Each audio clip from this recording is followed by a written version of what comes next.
Hi, this is Sarit Switzer, and welcome to the It Is Taught podcast, a podcast devoted to the teachings of Rabbi Shneur Zalman of Liadi as recorded in his most famous work, the Tanya.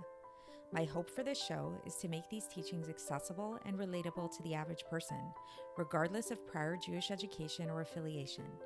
The episodes follow the prescribed daily study portions and are meant to serve as practical lessons in how to live your life as your true self and develop an authentic and powerful relationship with your Creator. I have personally experienced the effects the study of this work has had on me, and I'm excited to share what I can of this knowledge with you. So please join me on this journey of learning, self-growth, and connection with your source. Hi, and welcome to the It Is Taught podcast. This is episode 264 for the 16th of Av in a leap year. So do you ever have the experience where you're in a situation and you're thinking something, but you don't want to say it out loud? Maybe it would be uncomfortable for the person that you're with. Maybe it would be uncomfortable for you. It's something you're embarrassed about or whatever. And you're holding it in. You're literally holding it in, right? Maybe you see other people who are having this. You kind of look at them and you know that they're holding something back. What does their posture look like? What does your posture look like when you're in this state? Even if you're really good at hiding this, if on a very subtle level, there's going to be a kind of contracted nature to your stance, most likely, right? Or to whoever it is that's holding in this thought. And then what happens when you finally let it out? When you finally just can't hold back anymore and you just let it out. You just tell the person what it is that you've been wanting to say that's been really bothering you, or something that you've been struggling with on your own and you've been keeping a secret out of embarrassment or whatever it is. And then you just let it out. What happens, even as I'm describing this, I'm sort of doing it, right? You give out this big sigh. There's this release. There's a big release that happens. And there's a sense of expansiveness. We go from a state of contraction to expansion when we speak, when we let it out.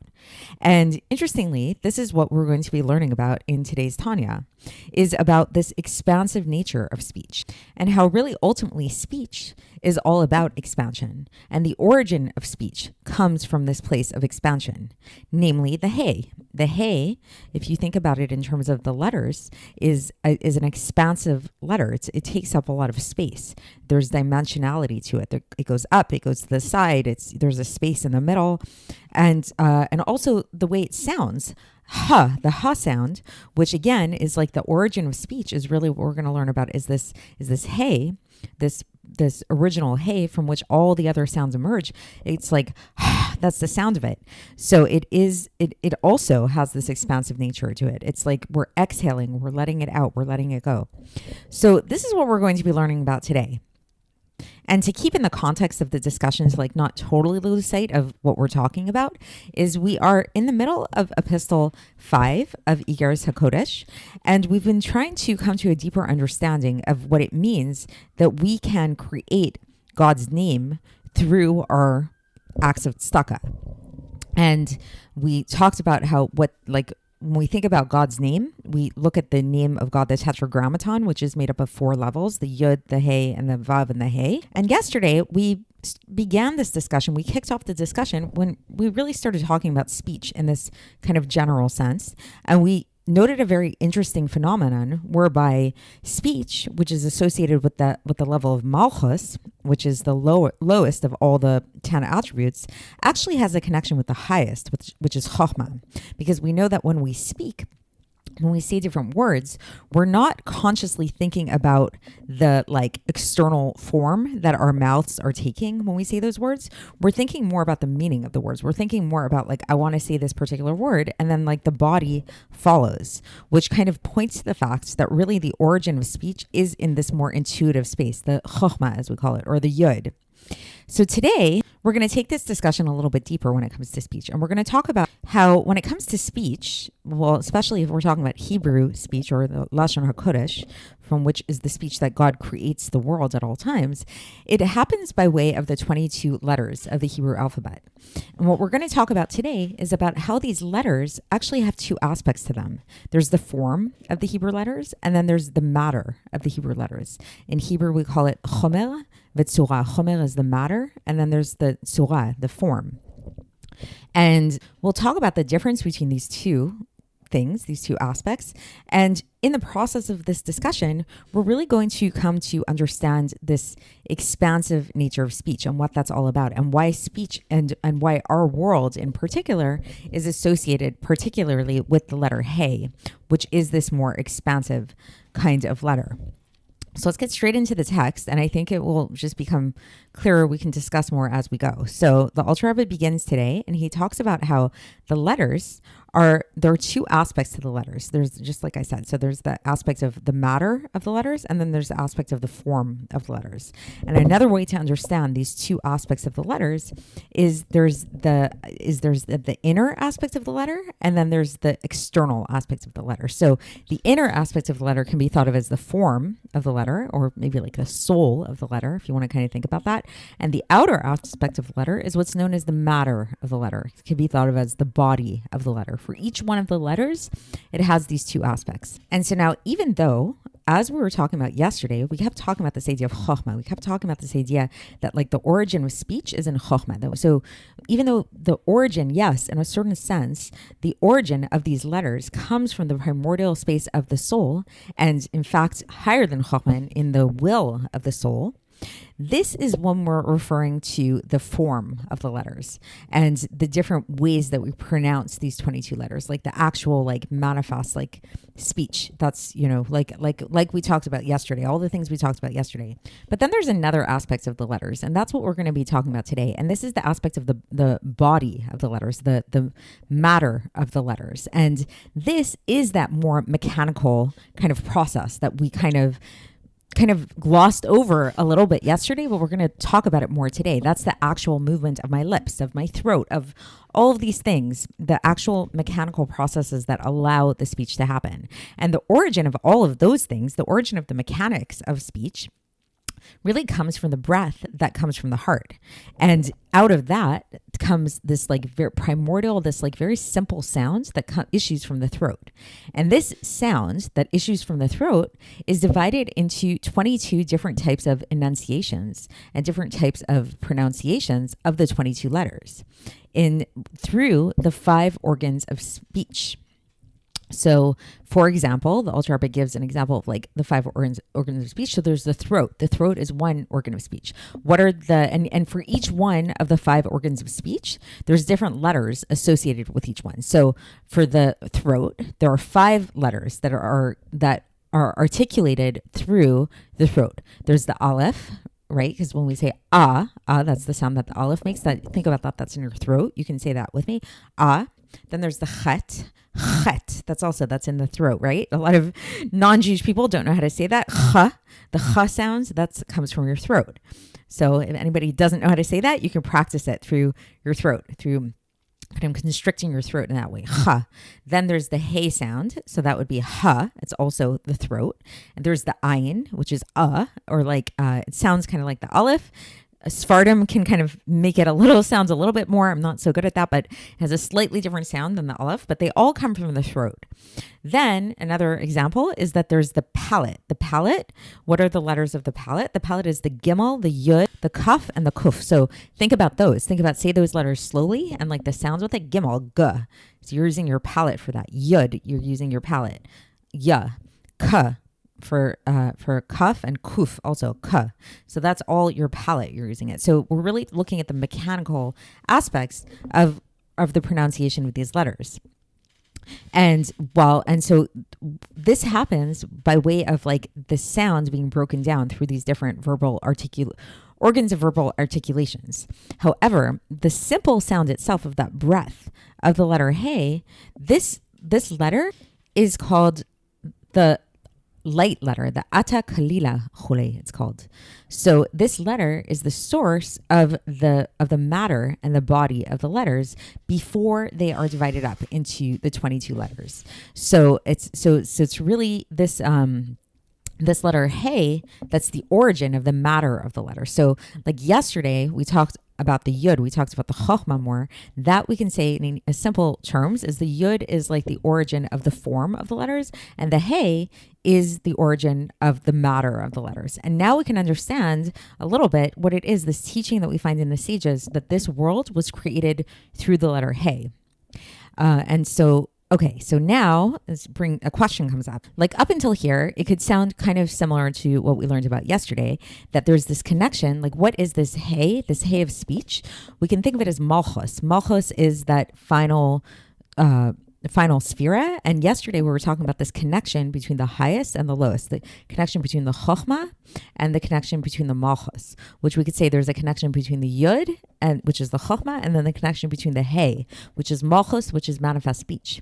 But here we have a question, because if we're talking about Malchus, which indeed is a Hey, there's actually two heys in God's name. There's the higher hey, which comes right after the yud, and then there's the lower hey, which comes right after the vav. But now what we see is that if we go back to that original saying of the sages, where it talks about God creating the world through his name and through these two letters, it says ki beka tzur olamim, which I'm not pronouncing it correctly because we don't want to say God's name out loud, but it's through the Yud Hey, the Yud and the Hey, God created the worlds, which is an abbreviation really for this Yud Kei Vav Kei, and it's an allusion to the first two letters. So it's an allusion to the Yud and then the supernal Hey. So now this is where we have the question about it, because this whole time we've been saying that, okay, the world to come is created through Yud. Great. We talked about that yesterday. And then this world is created through the Hey, but it seems like that we've been saying that this world was created through the lower Hey, the Hey of Malchus. But when we look at the origin of this idea of the creation of the worlds, it seems like it's talking about the higher Hey. So are we talking about the higher Hey, or are we talking about the lower Hey? So the answer is that in order for this yud, this supernal yud, this chochma that we talked about, this intuition that we have in our minds of like, I want to say this particular thing, for it to jump into manifest speech, where we actually move our lips, we actually move our mouths, all that stuff that's hey kind of territory, for that to happen, it actually has to pass through the higher hey. And that's where it's drawn down through. And why? Because if you look at that higher hey, the higher hey is all about expansion. This is where it's what I started talking about in the introduction, that you look at the form of the hey, and it has a length to it, it has a width to it, and this length and this width, like this expansive nature of it, this alludes to the aspect of Bina. Bina is understanding. It's also the second sphera. And the idea of Bina, how it differentiates from Chochma. Chochma is like that little spark, that intuitive spark that we talked about. But now Bina is where you take that spark and you actually elaborate upon it in your mind, in your hidden mind. So you're not saying it out loud. And the level of Bina, there's nothing spoken. It's just in your own mind. And you're thinking about it and you're meditating upon it and all of those different things like that, until it culminates into, through the more you think about it, more meditation, it actually comes into your heart, right? We've talked about this quite a bit, that meditation can lead to feelings in your heart. And this is why now we can understand that which it says in Tikkunei Zohar. It says in the introduction to Tikkunei Zohar, it says, Bina, liba, uva halev mevin. Meaning to say that Bina is the heart, and through by means of Bina, the heart understands. So there's a connection between Bina and the heart and understanding. And from there, is manifest the revelation of the body of the letters of speech. So it's like, yes, there's the soul of the letters of speech, which is more associated with the yud and kind of like that hey also, which is like more this like internal form kind of letter space of the letters. But that is through that supernal hey, that is the source of the revelation of the body of the letters of speech, which is revealed through those 5 organs of verbal articulation from the concealment of the yud. And so this is why we see that just like that higher hey, the supernal hey has this like expansive nature to it with the width and the length and all of that stuff. The lower hey also, when we write out that lower hey, it looks the same. It has that one line on top, one line on the side, one line in the middle. Like it has this sense of width and of length and width, which alludes to this idea of the expansive nature of God's Malchus, of God's kingship. So just like Bina is a very expansive trait, Malchus is also an expansive trait. As we see that there's this idea from Tehillim that's brought out, Tehillim chapter 145, verse 13, Malchut kol alamim, that God is the God of all worlds. So it's just alluding to the fact of like this very expansive nature of God, which is God is above and below and to all sides and things like that. And how is it that God reigns and that God is the king of all these things? He does this through the letters of speech, right? Like we've been talking about, God creates the world through speech, and everything is all about God's speech. And so this is like it says in Kohelet, for example, "Ba'asher dvar melech shilton," that the king's that in order for the king's speech to reign, so there's this idea of like there's something very powerful about a king's speech, like an edict that's put forth. Think about it in nowadays terms, like the government. If the government issues some kind of like new law or something like that, there's something about that issuance, that verbal articulation that shows the power of the ruling body. And the Alter Rebbe says this is explained further elsewhere. And so now to conclude all of this discussion about speech and the form and the matter of speech and all that stuff, the Alter Rebbe says, so we've been talking about like speech in general and just this kind of like general way, like thinking about it like human speech kind of. So to be able to understand how this relates to godly speech, to the godly letters that come out through godly speech, who God doesn't have a body and doesn't have a soul, God forbid. So it's like we create these images in our mind of like, this is what it looks like, this is what speech is like, but God doesn't have a body or a soul. So how is it that this happens?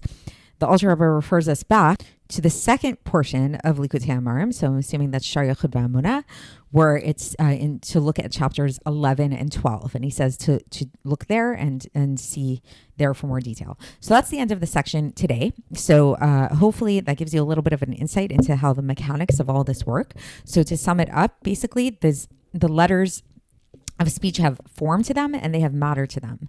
And the form is more like the inner aspect of the letters. It's the pre-verbal state of the letters. We can think of it as the Chochma of the letters. And then we have the matter of the letters. And the matter of the letters in their fullest display, in their fullest form, is speech. That's the actual, and the way that speech comes about is through like these mechanisms, the throat, the voice, the breath coming through the lips and the palate and all of that kind of stuff.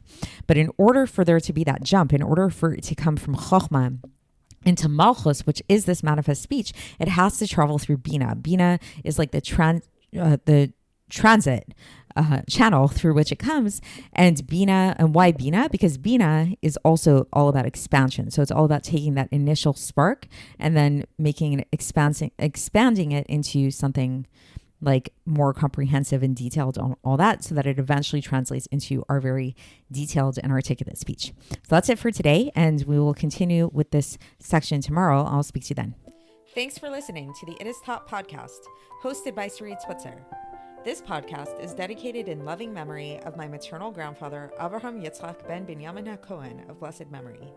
Music by Shoshana. If you enjoyed this episode and would like to support the show, please share it with others and subscribe on YouTube, Apple iTunes, Spotify, or wherever you listen to podcasts. And make sure to leave us a 5-star review. To find out more about the It Is Taught project, including more information on my soon-to-be published book, please visit our website, itistaught.com. To catch the latest from me, follow me on Facebook, Instagram, and Twitter. Looking forward to speaking with you tomorrow, and until then, have a great day.